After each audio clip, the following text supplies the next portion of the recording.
Selamat pagi, selamat siang, atau selamat malam, Ibu Trisna. Di sini kami dari tim 5 akan mempresentasikan terkait dengan tugas kelompok ketiga data warehouse.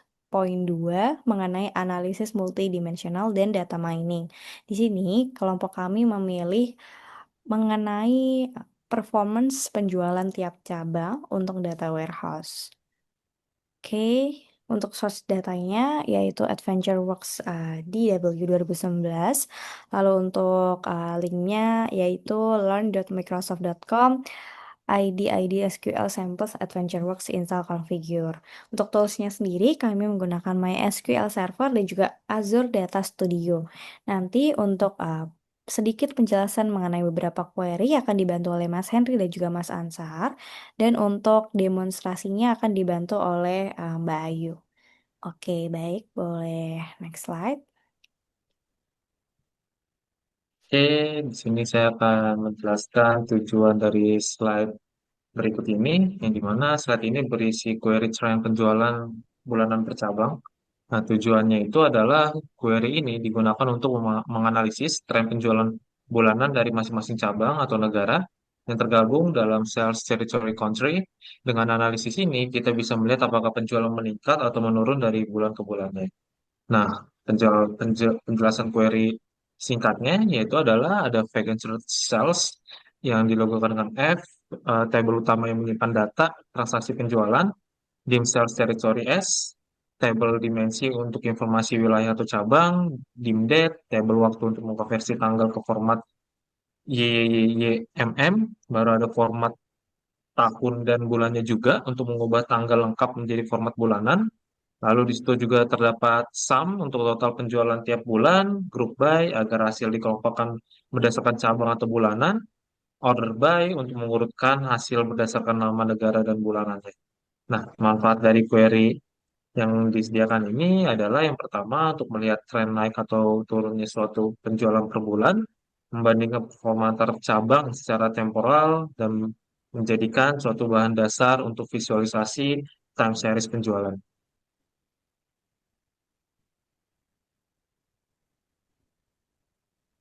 Selanjutnya yaitu untuk data mining sederhana untuk cabang potensial dan outlier yang untung gitu. Tujuan query ini bertujuan untuk melakukan analisis statistik sederhana, yaitu mengidentifikasi cabang-cabang potensial dengan total penjualan tinggi. Yang kedua adalah mendeteksi outlier, yaitu cabang yang memiliki performa sangat tinggi atau sangat rendah dibanding rata-rata. Untuk penjelasan query, eh, di sini ada count, itu untuk transaksi per cabang, ada sum, ya sales amount, total nilai penjualan, ada average atau AVG, sales amount, rata-rata penjualan per transaksi. Berikutnya ada STDEV, untuk deviasi standar penjualan per cabang, untuk mengetahui sebaran data, apakah stabil atau tidak. Kesimpulan untuk analisis ini adalah AFG dan STDEV dipakai untuk mendeteksi cabang outlier. Jika nilai STDEV sangat tinggi, berarti variasi penjualan di cabang itu sangat fluktuatif. Sementara untuk AFG yang tinggi dan STDEV yang rendah bisa jadi indikasi cabang potensial yang konsisten. Query ini dapat digunakan untuk mendukung keputusan manajemen seperti fokus pemasaran atau alokasi sumber daya. Berikutnya akan dilanjut oleh Mbak Ayu untuk demonstrasi. Baik, terima kasih. Sebelumnya saya akan mendemonstrasikan tentang proses di mana kami menggunakan Azure Data Studio ini.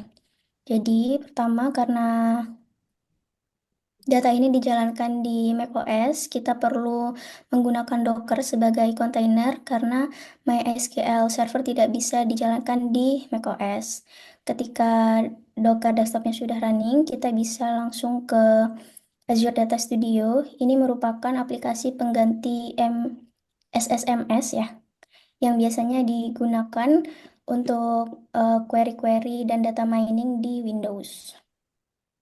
Di sini kita bisa membuat koneksi dan ini merupakan koneksi yang sudah saya dan kami sekelompok buat untuk database AdventureWorks DW 2019.